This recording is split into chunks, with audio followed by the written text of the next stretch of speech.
Buenas noches, hermanos. De nuevo, es una bendición estar con ustedes en todo este proceso de la homilética. Estamos pasando algunas secciones en cuanto a lo importante de, bueno, cómo predicar un sermón, cómo hacer la estructura del sermón, cómo estudiar el sermón. Y por lo tanto, vamos a iniciar esta noche con oración. En el nombre del Padre, del Hijo, del Espíritu Santo. Amén.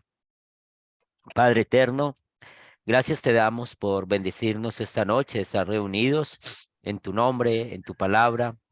Confesamos nuestro pecado, confesamos que te hemos ofendido en pensamientos, palabras y obras, pero mil gracias por el poder del Evangelio, que no solamente nos ha asegurado el perdón, la vida eterna, sino también nos asegura el lugar en el cielo. Damos gracias por el techo, la comida, el vestido. Tú conoces, Señor, cuál es nuestra situación material. La ponemos en tus manos y bendícenos conforme a tu voluntad. Pero también queremos dar gracias por el techo, la comida, el vestido. Oramos por nuestros amigos, familiares que están en su lecho de enfermos, para que les ayudes, les fortalezcas.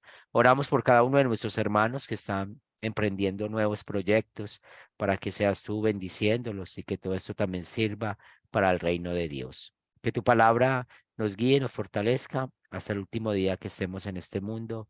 Amén. Amén. Muy bien, mis hermanos, bienvenidos. Y aquí esta imagen de Predica es el tema de siempre estar conectados con lo que estamos aprendiendo, lo que estamos creciendo.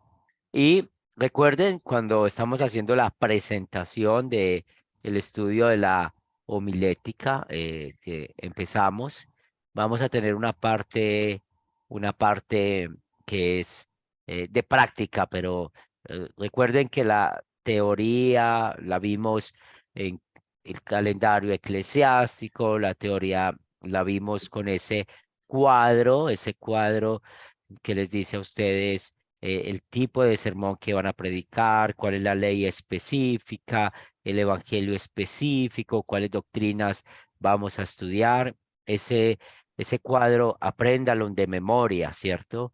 Es muy importante que lo usen para cualquier sermón que vayan a escribir.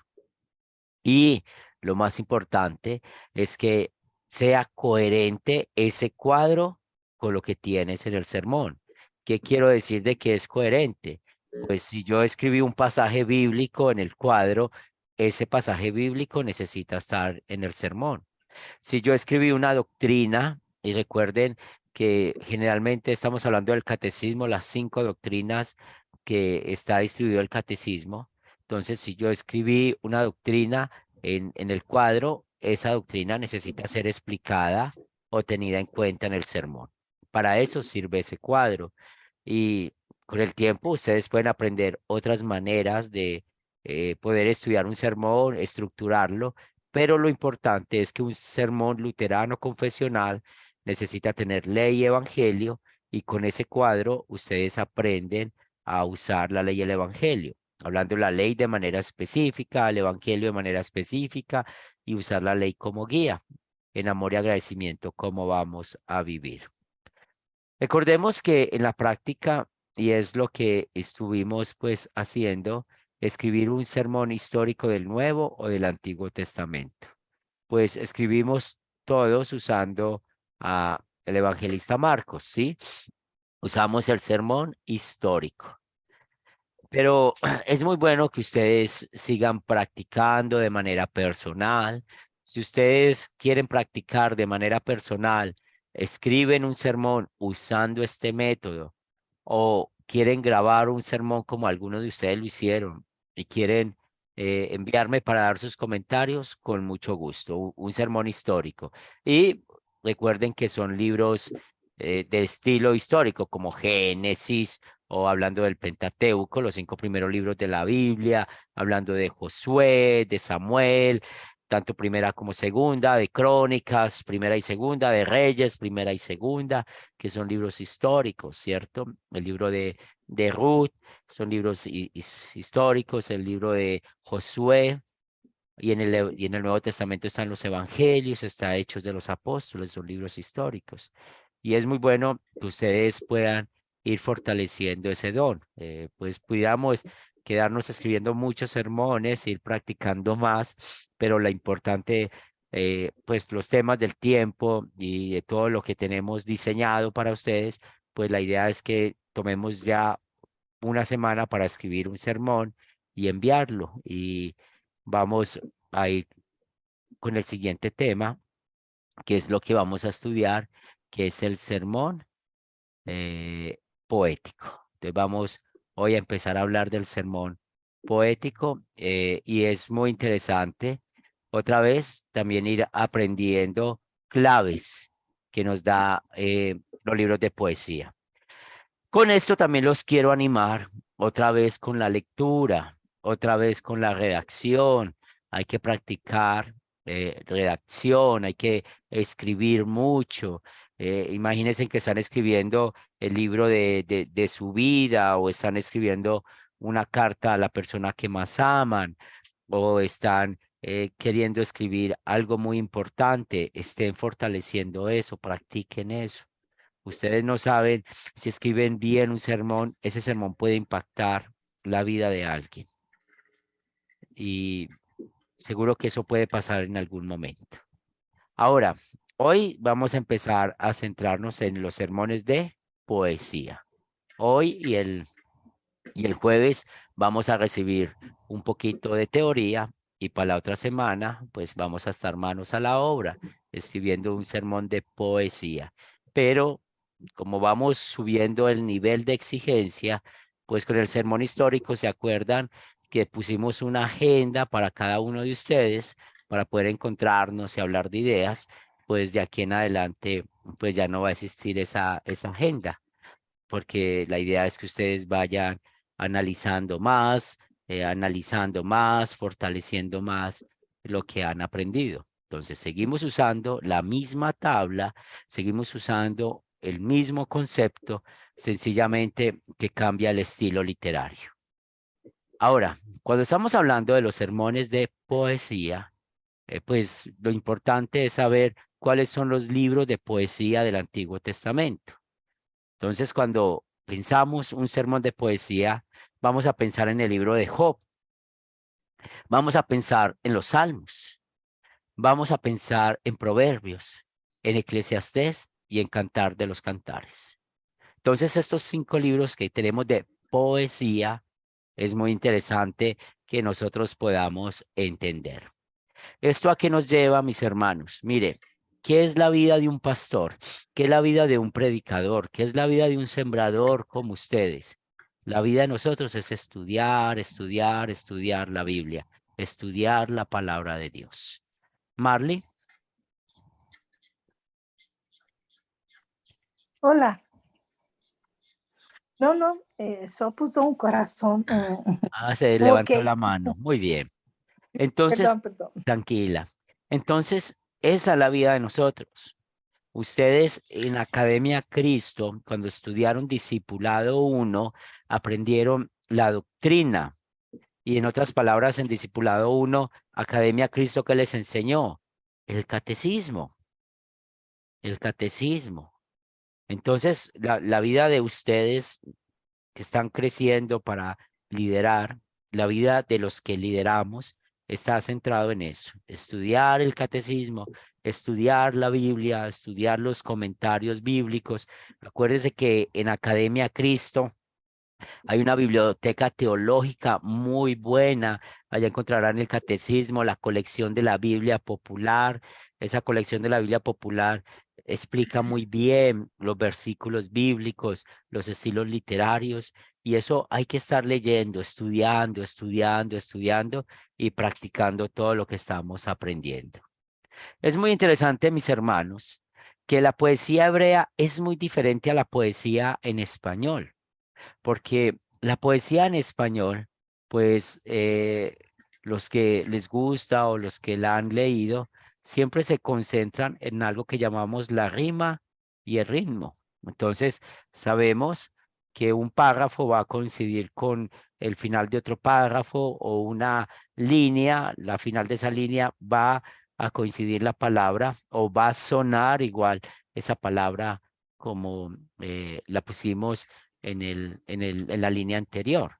Entonces, si esa línea terminó en sol, entonces más abajo, si termina también en sol o en son, es donde vemos la rima y el ritmo. Eso es la poesía que nosotros conocemos, la poesía en español.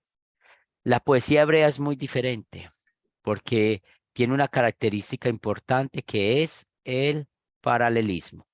Y esta noche vamos a hablar de ese paralelismo.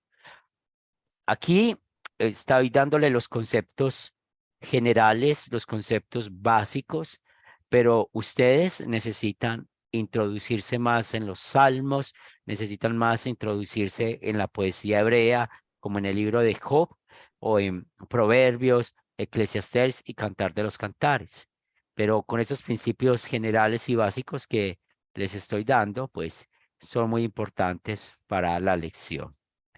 Entonces, la poesía hebrea es muy diferente. Hay mucho paralelismo. Entonces, en vez, como les dije, de que rimen, ¿cierto? De que rimen el final de los versos sucesivos, el paralelismo que hace, armoniza pensamientos correspondientes en versos sucesivos. Por eso, la poesía hebrea es una poesía de pensamientos y no de sonidos. Cuando estamos parados frente al estilo literario de poesía, pues ya sabemos que la poesía hebrea es muy diferente a la poesía española. Y eso nunca lo podemos olvidar. Por lo tanto, vamos a empezar a ver algunas notas del libro de Job. ¿Tienen alguna pregunta, algún comentario de estos 3 puntos de la poesía hebrea?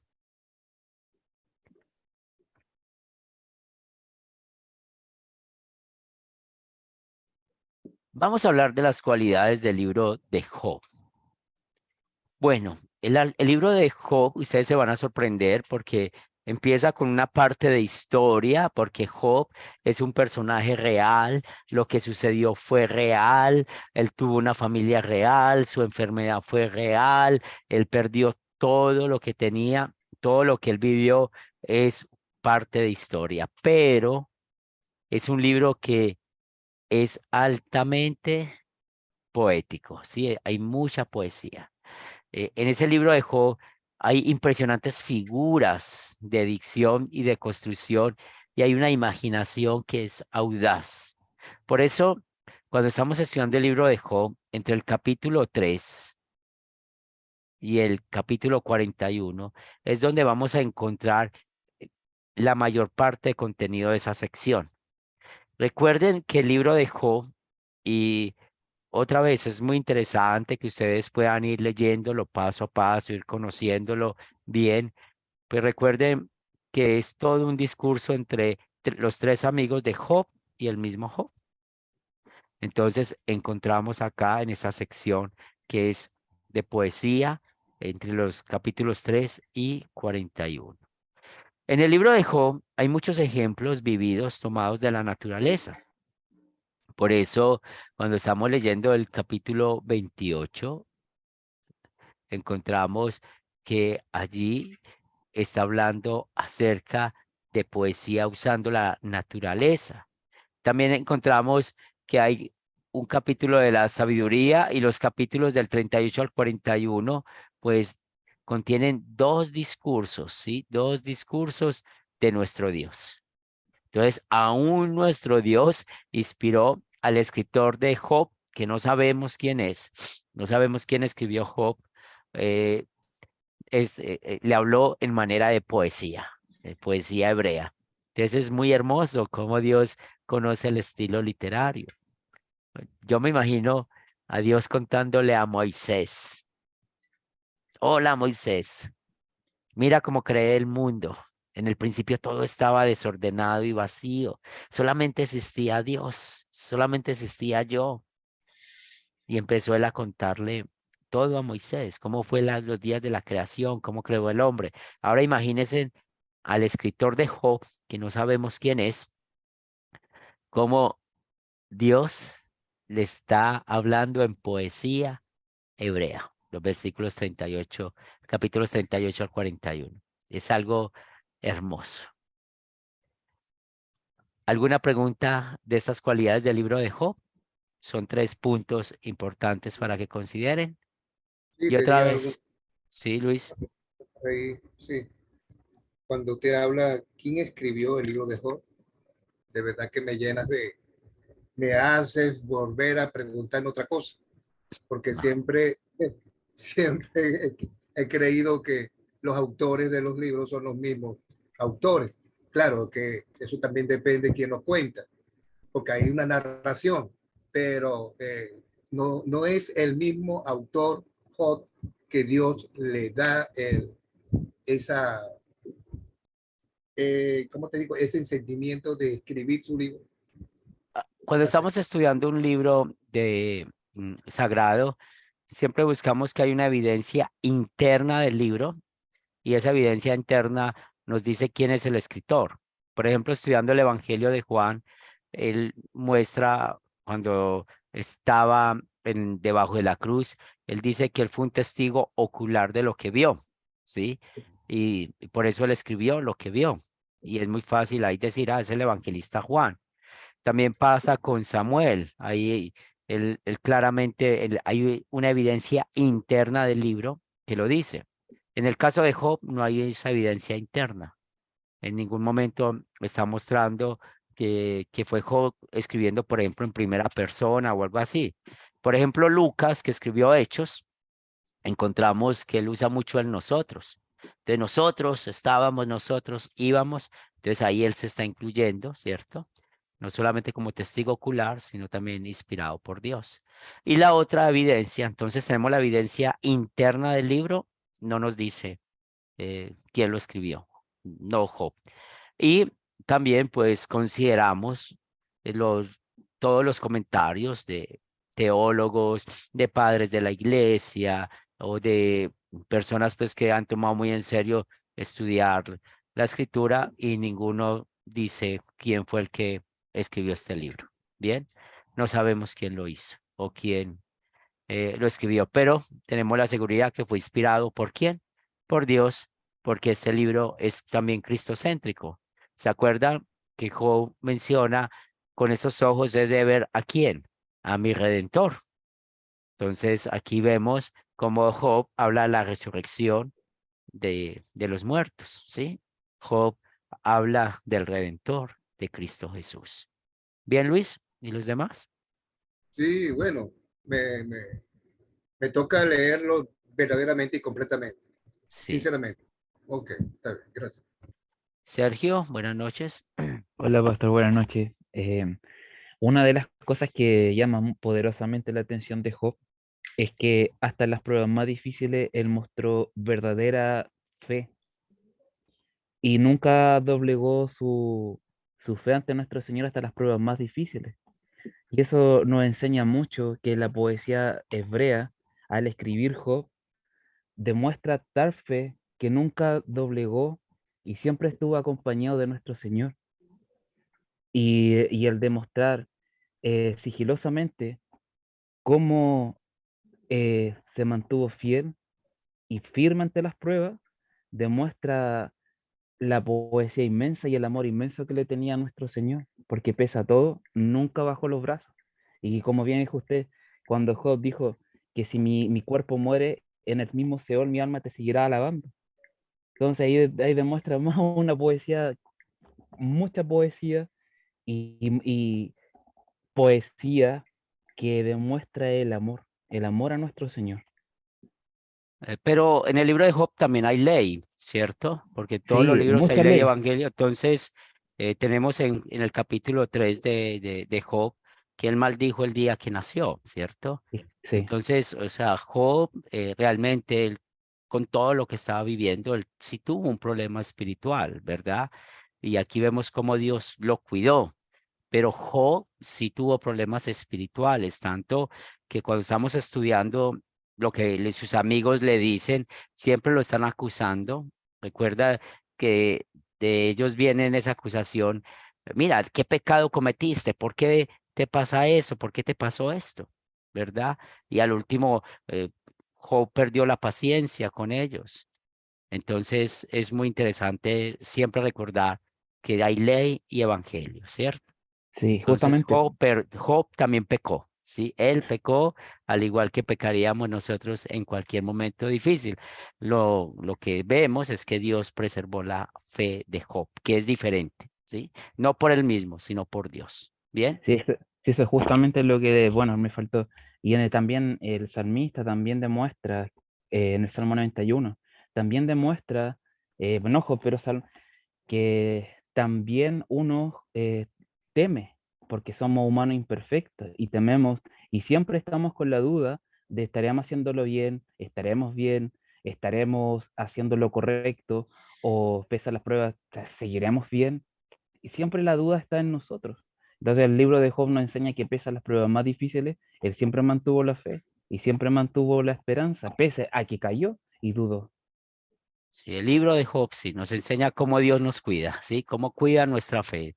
Acuérdate de siempre dar Sí, la y gloria a Él, ¿sí? Cómo nos cuida la fe. hasta la esposa lo estaba acosando también. Sí, cómo Dios cuidó la fe de Job. Desde el principio lo vemos. Benjamín, Buenas noches, hermano. Bueno, una pregunta, hermano Henry. Por los comentarios que he escuchado con respecto al libro sagrado de Job, deduzco que el don de él fue la paciencia. ¿Estoy en lo cierto o no, él no equivocado? fue paciente. Él no fue paciente. Es que él tuvo una enfermedad dura. La enfermedad que tenía que rascarse con unas piedras y varias veces se enojó, ¿sí? Él no fue paciente. Por eso muchos equivocadamente llaman la paciencia al santo Job. Y los que dicen eso están equivocados. Job pecó al igual que pecamos usted y yo cuando pasan situaciones así.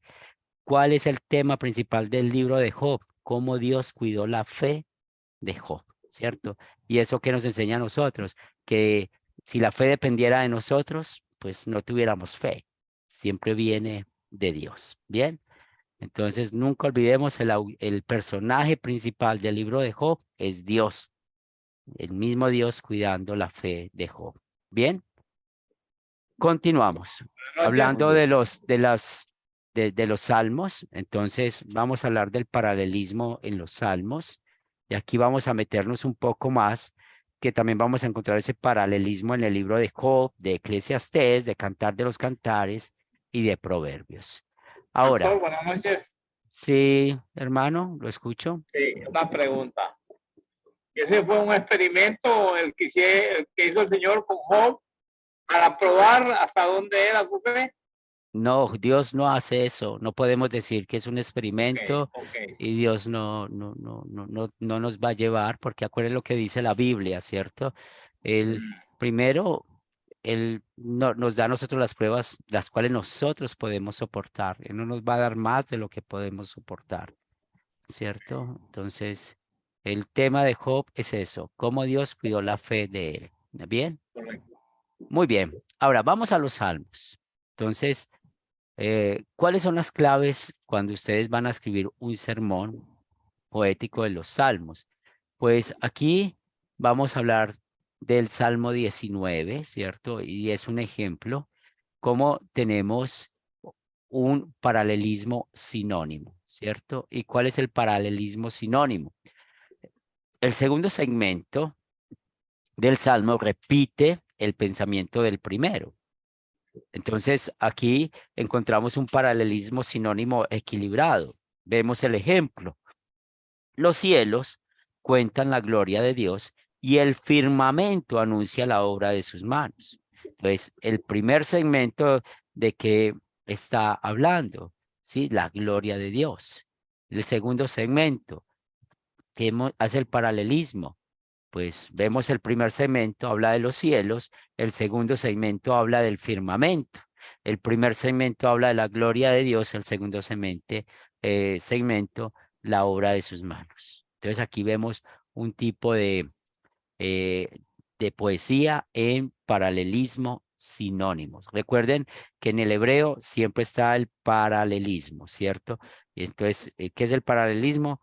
En nuestras palabras ponemos unas palabras aquí, otras al frente, y bueno, ¿qué hacen esas palabras? En este caso son sinónimos. Cielos y firmamento son sinónimos.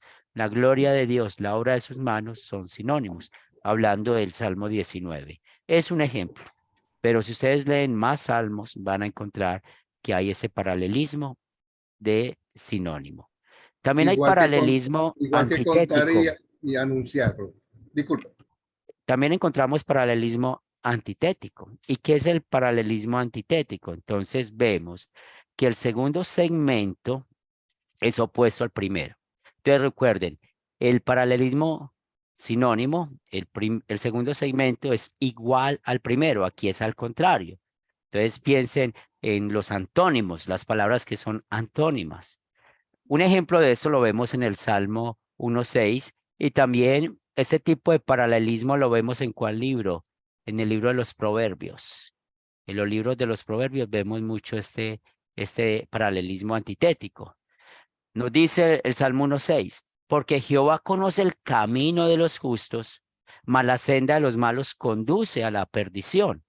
Entonces, vemos los términos que son opuestos. Entonces, camino y senda son opuestos. Entonces, camino, hay justicia, lo contrario a la justicia es que la perdición. Y por eso cuando estén leyendo los salmos o ustedes ven que las Biblias, entre, hablando de los salmos, entre párrafo y párrafo tienen un espacio. Y esos espacios nos sirven para saber, bueno, en qué sección va esto. Una cosa, hermanos míos, cuando estamos leyendo los salmos, y quiero recordarles esto, permítame, yo salgo de aquí de compartir pantalla y voy a abrir o un salmo, porque es un error que siempre vemos que cometemos o que muchos cometen con los salmos, ¿sí? Y permítame, ya está abriendo mi aplicación.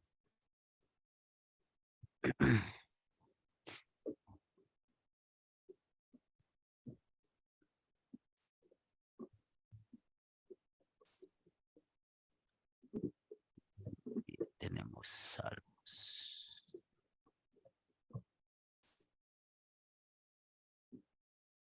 Muy bien, este salmo nos va a servir.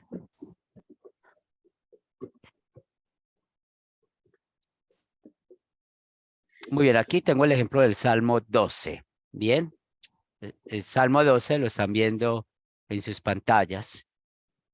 Esta parte que está en negrilla, recuerden que es la parte que las editoriales, o en este caso, pues hablando de Sociedades Bíblicas Unidas, le han puesto el título a ese salmo. Pero ese no es el título verdadero. ¿Cuál es el título verdadero del salmo? Es aquí, al músico principal sobre Seminit, Salmo de David. Desde ahí hay que leer el salmo. El versículo 1 de los salmos empiezan ahí, en ese título. Y hoy en día no lo leen o no lo leemos a veces. Hay que tener cuidado con eso. Por ejemplo, el Salmo 13. ¿Cuál es el título del Salmo 13? ¿Quién desea leerlo? Eu posso ler. Dale, Marley, ¿cuál es el título? Ele é ao diretor musical, Salmo de David. Muy bien, entonces ese es el título.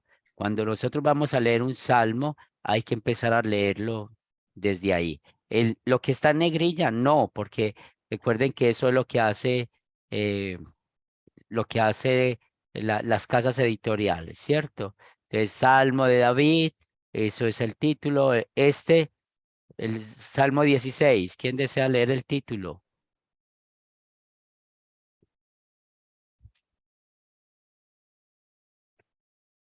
Amén. Dale.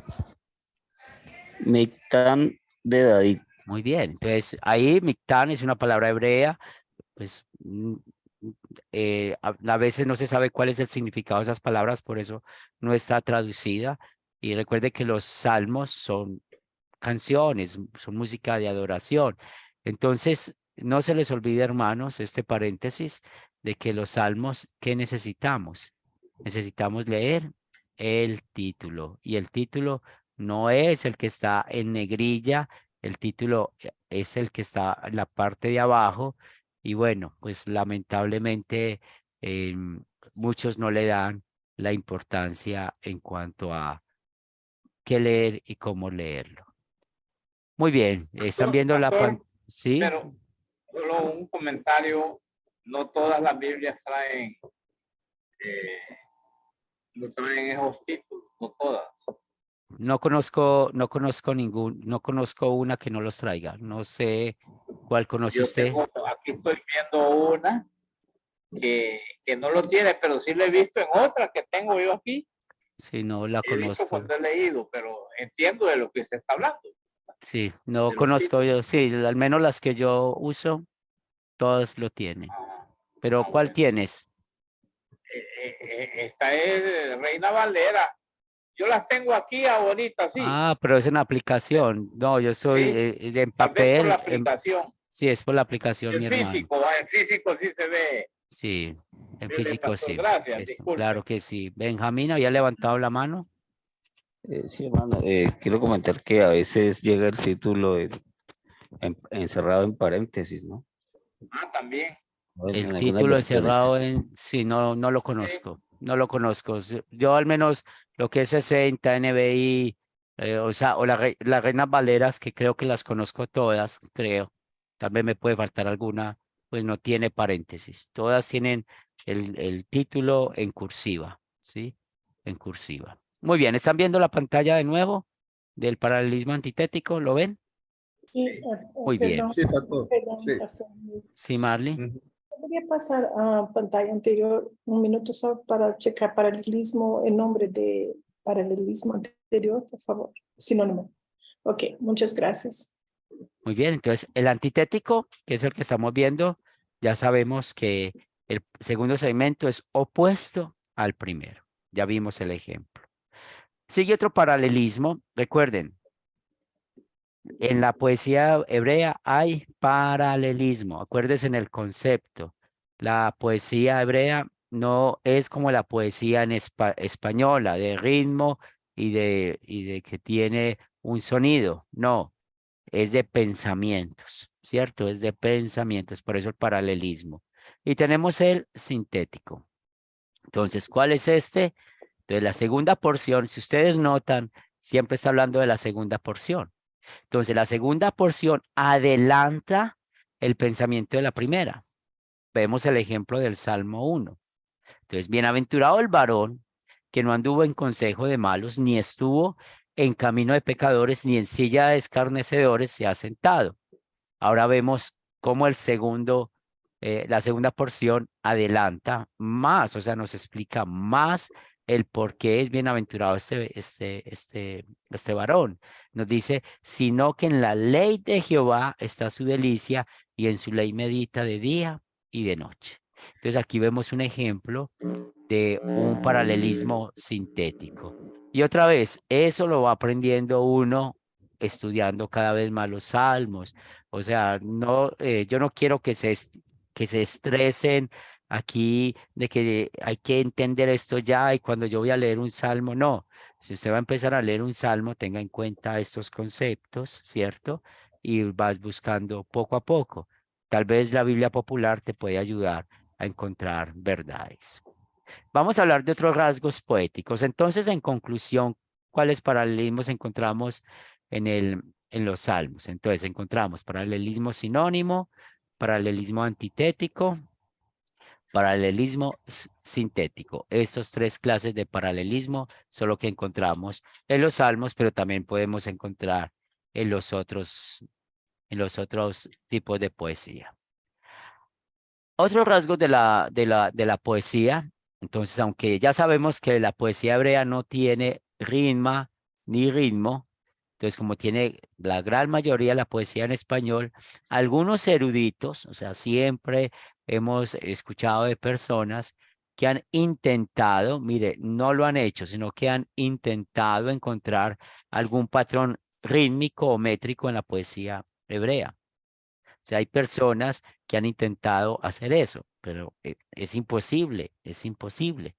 Y además recuerden, estamos hablando del hebreo. El hebreo es un idioma que no tiene vocales. El hebreo es muy gutural, es mucho de la garganta. Los masoretas, que fue un grupo religioso, durante 300 años fueron los que pusieron las vocales a las letras hebreas, porque todo el alfabeto hebreo es realmente consonantes. Entonces, si Moisés hoy nos escucha leer el hebreo bíblico, que como lo leemos nosotros, pues lo más posible es que él no lo va a entender, porque el hebreo original es muy diferente, ¿cierto?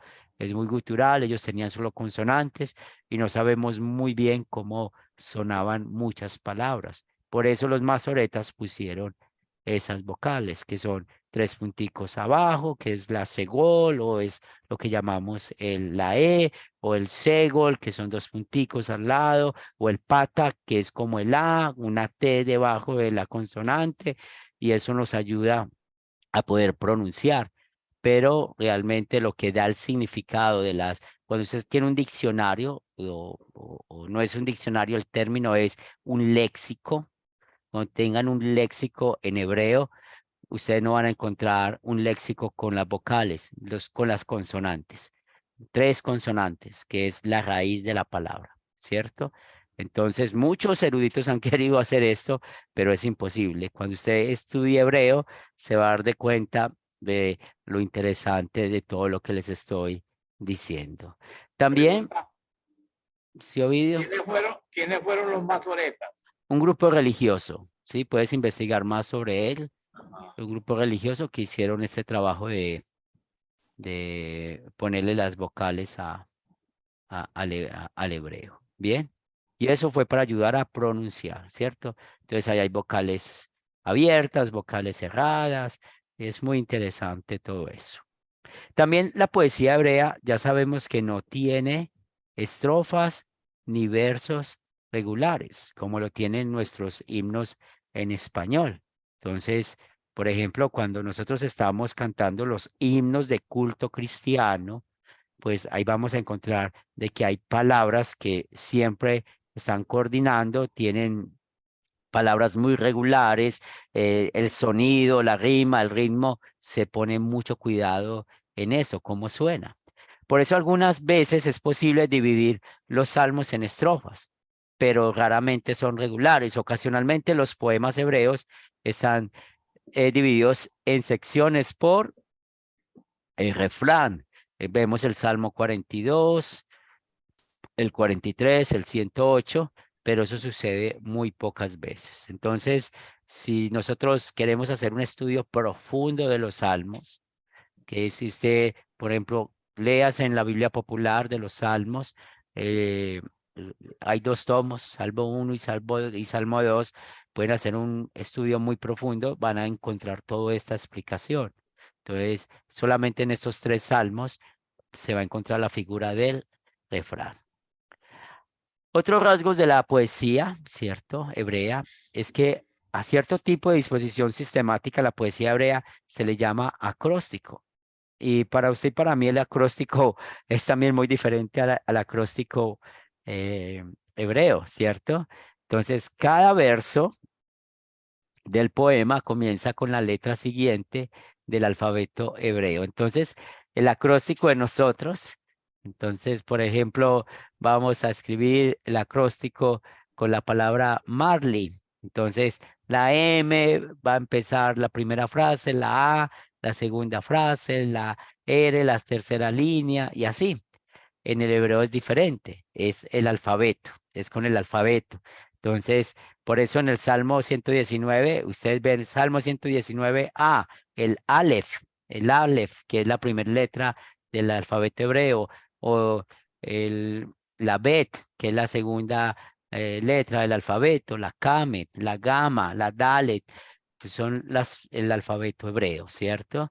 Y bueno, pues les puedo hablar un poquito de eso porque yo no soy muy experto en griego y hebreo, pero sí me defiendo y es parte pues de estar estudiando todos los días la Biblia. Pero porque les menciono así para que se animen a poder conocer más acerca de la escritura. Vemos el famoso Salmo 119, que es un salmo que es el más largo de la Biblia, ¿sí?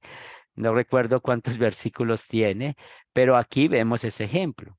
Entonces, la primera sección es el acróstico empieza con la A, con la Aleph. La segunda sección con la B, con la Bet, se pronuncia Bet, y así sucesivamente, y hasta que termina todas las 27 letras del alfabeto hebreo. También hay otros salmos acrósticos como el 9, el 10, el 25, el 34, el 37, el 111, el 112 y el 145. También nos da una nota aquí de los rasgos de la poesía en el libro de Lamentaciones. ¿Quién escribió Lamentaciones? ¿Quién escribió Lamentaciones? Lo invito a un tinto, un café, el que diga quién escribió Lamentaciones. Sin pastelear. ¿Quién es el profeta llorón? Jeremías, Eso, soylo. Muy bien. Cuando nos veamos, lo invito a un buen café. Sí, muy allá pronto, hermano, muy pronto. claro que sí, allá en Ecuador hay buen café. Entonces, Jeremías, que es conocido como el profeta llorón, es por eso Lamentaciones de llorar.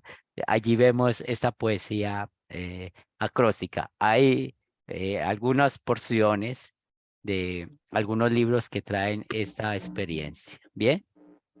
Ahora, más rasgos de la poesía que estamos viendo aquí.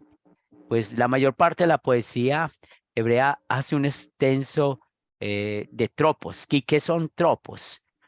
Tropos es sinónimo, ¿sí? Y otra vez, recuerden que nosotros hablamos español y por lo tanto hay que conocer la gramática española, ¿sí?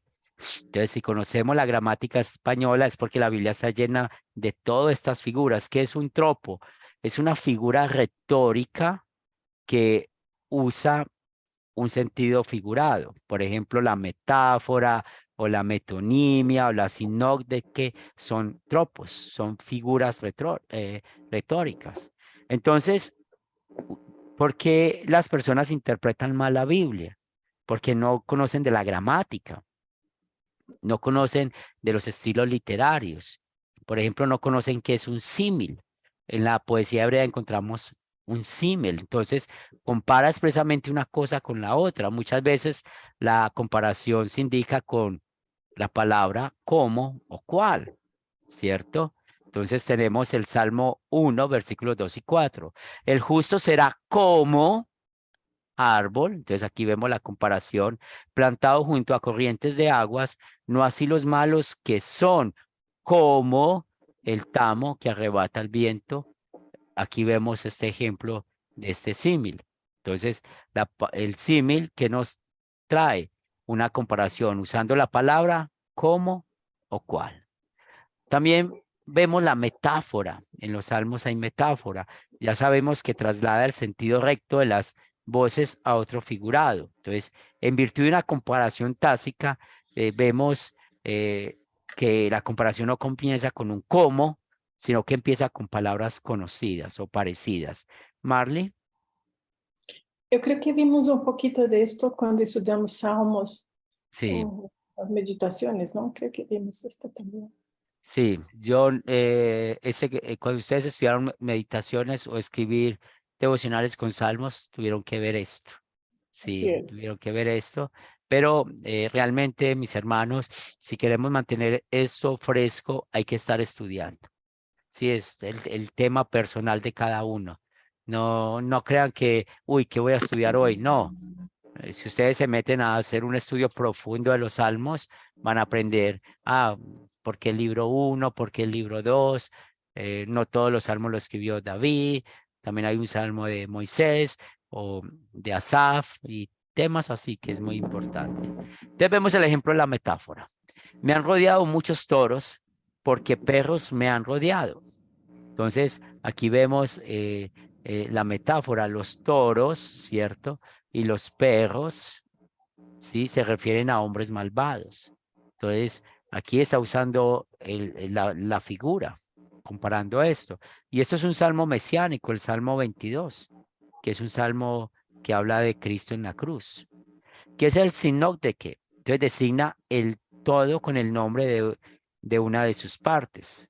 El ejemplo, el Salmo 51:8, que creo que es un salmo que tal vez usamos mucho.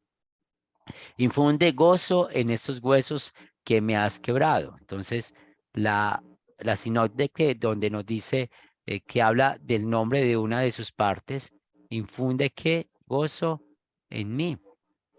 Entonces, en este caso, pues infunde gozo en estos huesos. ¿Quiénes son esos huesos? Pues somos nosotros, o infunde ese gozo en mí, como lo vemos aquí en la explicación. También hay personificación. Entonces, vamos a encontrar cosas inanimadas o palabras abstractas, acciones y cualidades propias de seres animados. Vemos el de Salmo 81:10. La misericordia y la verdad se encontraron. La justicia y la paz se besaron. Entonces, misericordia es abstracto, verdad es abstracto. ¿Y qué nos está diciendo? Pues se encuentran. Entonces, ¿quiénes se encuentran? Dos personas se encuentran. Entonces, Ovidio y yo nos podemos encontrar en la casa de Zoilo para tomar café. Y en ese caso, ¿quieres Chocolate nomás, mi encontrar hermano. chocolate? Chocolate. El O chocolate es muy mate, rico también. mate, No, allá no toman mate, el ya chocolate toma es muy mate, rico. ya. Entonces, se encontraron. La justicia y la paz se besaron. Pues Ovidio y yo no nos vamos a besar, no creas. Pero hace esa referencia, ¿cierto? Del hombre y la mujer. Bien hasta ahí. Entonces vemos la personificación. Ahora, hablando de los salmos, pues los salmos son cristocéntricos. Entonces, por ejemplo, el Salmo 2, el Salmo 45, el Salmo 110, pues hablan del Mesías. Entonces, aunque descendía de David, también muestra aquí la divinidad de Jesús, del verdadero Dios. El Salmo 2 es un buen ejemplo de esto. Es más, recuerden que en Hechos de los Apóstoles, y si no me falla mi mente, en Hebreos también se usa el Salmo 2 para mostrar más de la divinidad de Jesús. Salmo 2, otra vez, Salmo 72 y 89 hablan del gobierno que sería eterno, ese gobierno que es para siempre y también incluye al mundo entero. El Salmo 8 habla de Jesús como verdadero hombre, cómo iba a tener el dominio completo sobre la tierra que Adán perdió por el pecado. Encontramos el Salmo 118, que también es un salmo mesiánico. Ya les hablé del Salmo 22, que también habla mucho de la aflicción. Salmo 118 habla mucho de que Jesús iba a ser rechazado.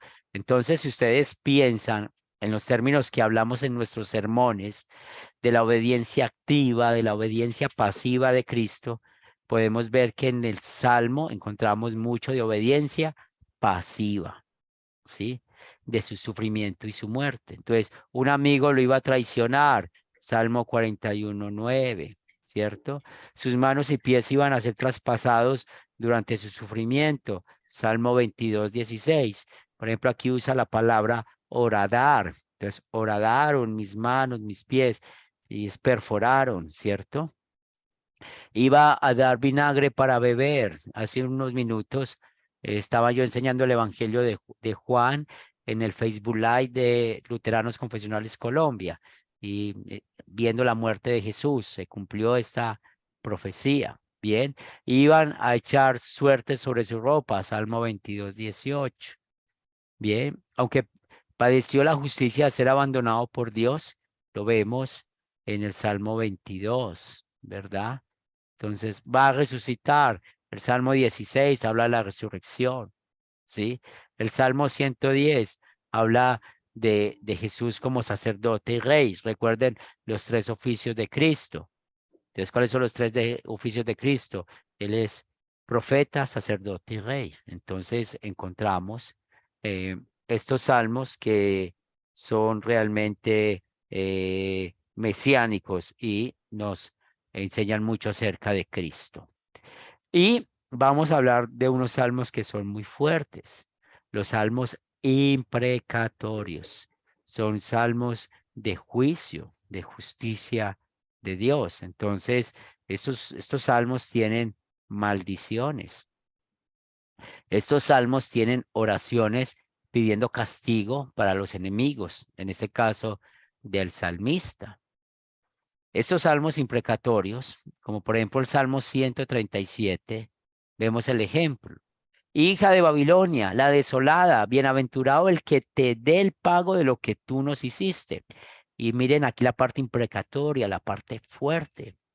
Dichoso el que tome tus niños y los estrelle contra la peña. O sea, imagínense coger un niño y tirarlo contra una piedra, contra una peña para matarlos. Entonces hay otros salmos imprecatorios como el 55, el 56, el 58, el 69, el 109 y hay otros salmos que también son de este estilo. Entonces, si nosotros vamos a predicar sobre los salmos, pues recuerden tener en cuenta el paralelismo, recuerden tener en cuenta que hay tropos, o sea, que hay símil, que hay sinódecte, que hay personalificación, recuerden todos esos datos para poder dar una buena interpretación y poder planear bien el sermón. Pero ¿qué vamos a usar? La misma tabla, ¿cierto? La misma tabla que estamos usando. Y porque esa tabla nos enseña la estructura que nosotros vamos a redactar o vamos a hablar en nuestro sermón. Estoy ¿Qué en- preguntas, comentarios tienen hasta acá, Marlene? Sí, cuando vamos a hacer nuestro sermón, podemos mencionar esta cuestión no gramatical, pero literaria en el salmo. Sí, hay que Men- explicarlo, sí, porque eso hay que explicarlo para que los oyentes puedan entenderlo, ¿sí? Entonces el salmista está usando un símil, una Ujú. comparación. Ok, Entonces vea, eso hay que explicarlo, claro, todo eso hace parte de la explicación. perfecto. Bien, Gracias. sí. O este salmo es un salmo imprecatorio, imprecatorio que significa maldición, es un salmo Ujú. fuerte de ley, Pastor, ¿sí? Hay que explicar sí, eso. pastor, solo una pregunta. ¿Estos salmos imprecatorios son poco usados en las prédicas? Pues yo nunca he escuchado un sermón de estos y yo Ah, ok. tampoco he predicado, pero sí he Ajá. enseñado salmos. Yo lo he enseñado aquí en la congregación. Una vez estuvimos estudiando salmos y estudiamos de esta sección, sí, pero siempre va a haber una oportunidad de predicar a un salmo, ¿sí? Yo he predicado salmos, sí. Yo he predicado salmos, he predicado del libro de Job, he predicado de Proverbios, ¿sí? De Cantar de los Cantares, nunca he predicado un sermón, yo. Entonces, si no he predicado eh, de ese libro, no. Pero sí lo he enseñado en clases de Isago G en el seminario, sí lo he enseñado Cantar de los Cantares. Bien. ¿Alguna pregunta, algún comentario, hermanos? Ya saben que queda el video grabado y esta parte el jueves vamos a hablar de los otros libros que nos faltan, ¿cierto? Entonces nos falta hablar de Proverbios, nos falta hablar de Cantar de los Cantares, ¿cierto? Y entonces es muy interesante que podamos ver esto, ¿sí?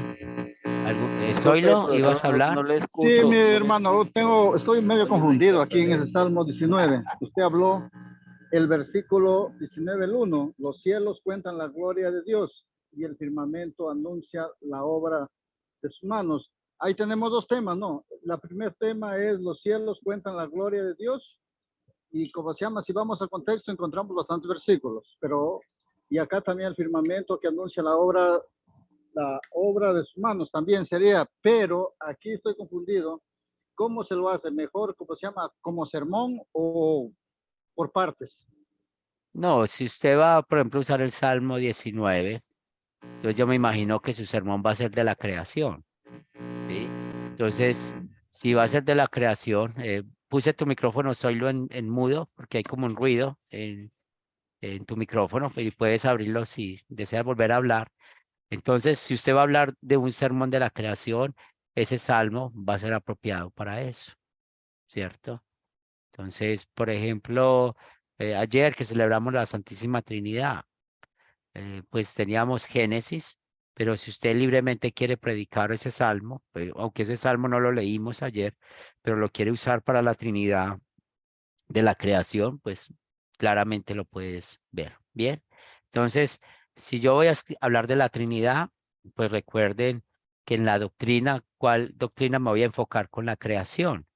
Entonces me voy a enfocar en el primer artículo del credo. Entonces, creo en Dios Padre Todopoderoso, Creador del cielo y la tierra. Entonces yo voy a estudiar del catecismo esa sección del credo y lógicamente pensando en comparar con el salmo, ¿sí? Entonces, ¿dónde vemos la ley específica? Pecado contra el primer mandamiento. Por ejemplo, el Salmo 14.1, el Salmo 14.1 dice el necio en su corazón no hay Dios. Entonces, ¿qué dicen aquellos que creen en la evolución o que se dicen ser ateos? Ellos niegan la existencia de Dios. No dicen que Dios creó todo. Entonces ahí usamos la ley, ¿cierto? Es un pecado contra el primer mandamiento. Ahora, ¿cómo Jesús respaldó la creación? ¿Cómo Jesús cumplió ese primer mandamiento por nosotros? Entonces por allá a Jesús le están haciendo una pregunta acerca del matrimonio, los saduceos, y le preguntan los fariseos y los escribas, porque es lícito, eso está en San Mateo 19, dar carta de divorcio. ¿Qué hizo Jesús para explicarles a ellos? Jesús usó una porción de la creación, mostrando de que Dios creó al hombre. Cuando Jesús dijo, pero al principio no fue así, Él creó a hombre y mujer. Porque Jesús dijo estas palabras como nuestro sustituto, dándonos el perdón de nuestro pecado. Ahora vamos a hablar de cómo Jesús sufrió y pagó por nuestro pecado. Pues ahí tenemos versículos del Salmo 22 o del Salmo 118 que nos habla del sufrimiento de Cristo. Entonces, por amor y agradecimiento, ¿cómo vamos a vivir? Aquí le prediqué el sermón más o menos Zoilo y a los demás de la creación. ¿Cómo vamos a vivir? Pues vamos a adorar a Dios cada vez que vemos la creación, sus manos crearon todo esto, ¿sí? El universo, cuando veo las estrellas, o estos días que en Medellín ha salido una luna hermosa, grande, pues eso cuenta la gloria de Dios. Y es lo que vamos a hacer. Cuando vemos la creación de Dios, ¿qué vamos a decir? Gracias, Señor, por crear esto. Y en amor y agradecimiento vamos a cuidar de la creación. Amén. Benjamín. Amén, mi hermano, ahí sí ya le comprendí, porque estaba confundido desde el principio. Yo decía, entonces como hablamos, como se llama siempre, en el credo, como se llama el segundo, tercer artículo sobre la creación, y yo pensaba que el versículo cogía, como se llama, entonces aquí me tocaría sacar el capítulo, sería, ¿no? Sacar así como la tablita que hicimos todo el sermón. Sí, y si usted lo va a analizar, por ejemplo, yo no sé de qué quieren escribir, porque yo les voy a preguntar qué quieren escribir en la poesía, si quieren escribir sobre el libro, en eso van a tener un poquito de libertad. Lo importante es que escriban de cualquiera de los 5 libros que tenemos de poesía, puedan incluir eso. Benjamín. Amén. Gracias, hermano. Bueno, la pregunta ya claramente en su última intervención dio la respuesta. Y en el inicio de la clase lo hizo, que hay que aplicar la columna vertebral del sermón para no confundirnos. Sí, Estoy en lo cierto. así es. O sea, no pierdan de vista ese cuadro lo van a usar. Entonces ustedes en esta semana pueden ir pensando de qué pasaje pueden o de qué perícope quieren predicar, ¿cierto?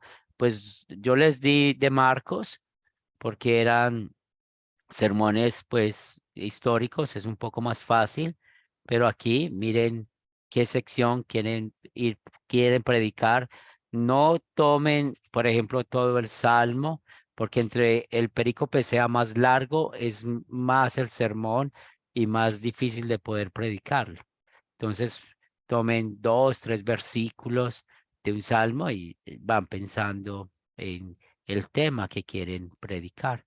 O si quieren de Proverbios, si quieren de Job, si quieren de Cantar de los Cantares o de cualquiera de esos libros de poesía. Marlene. Entonces, no necesariamente debemos ir al calendario eclesiástico. Al Sí, para calendario. este no, para este no. Ok, Para ok. esta sección de poesía van a tener libertad, aunque otra vez el jueves nos falta explicar los datos importantes de los otros libros. Bien, Ok, y perfecto. ya el jueves, ya determinamos, tienen una semana de jueves hasta el otro viernes para escribir el libro de poesía. Luego nos reunimos otra vez, una semana, y ya vamos a ver de profecía, ¿cierto? El libro de profecía, que vamos a tener en cuenta, algunas claves como las que les doy esta noche. Luego tienen una semana para escribir su sermón de profecía. Y epistolar, de las que escribió Pablo, también vamos a hacer. O sea, todavía tenemos bastante tiempo para vernos, pero pueden observar que esto va a ser de mucho trabajo en casa. Pero también quiero decirles, yo quedé muy contento porque los 14 estudiantes, todos los 14, hicieron la tarea. Y les animo para que sigamos trabajando, para que sigamos trabajando en la redacción. Eso es mucho de redacción, ¿cierto? De aquellos que me mandaron los audios muy bien, me dio mucha alegría escucharlos porque es muy diferente a escribir que a hablar. Entonces, hablando es unas ideas muy coherentes y yo sé que todo es práctica. Y otra vez, si usted en algún momento quiere escribir un sermón y desea que yo le dé algunas sugerencias, con mucho gusto lo pueden enviar y yo puedo darle sugerencias respecto a ese sermón, pero teniendo en cuenta pues los parámetros que hemos estudiado. ¿Alguna otra pregunta o comentario? Gracias, Marley. Bueno, 176 versículos del Salmo 119. Muy bien. Sí, ¿quién iba a hablar? Perdón. gracias, hermano Henry. No, es que quería comentarles que algo que me dio mucho ánimo fue cuando usted dijo que el primer sermón que hizo nunca tuvo conocimiento de qué fue. Me acuerdo y me hace sonreír. Sí, Entonces, sí, fue muy importante para mí. sí, sí. No crean que eso es un proceso, todo es un proceso, ¿sí? Eso, si algún día pueden hablar con mi esposa, el seminario a mí me tocó muy diferente a ustedes y yo estuve prácticamente 4 años encerrado, sí, clausurado en mi casa estudiando, fue muy diferente todo y era pues los tiempos más distintos, no había tanta tecnología como hoy en día, había que memorizar mucho y era pues realmente, pues, yo no había un computador, existían las máquinas de escribir o el papel en esa época y era muy interesante, sí, y hoy en día tenemos Google, ¿cierto? Google escribe una palabrita, un texto bíblico y te ayuda mucho. Hoy en día esas herramientas son muy importantes aprender a usarlas. Bien. Vamos a terminar con oración y recuerden que el próximo jueves tenemos clase. Entonces esta semana es como una semana de reposo, entre comillas.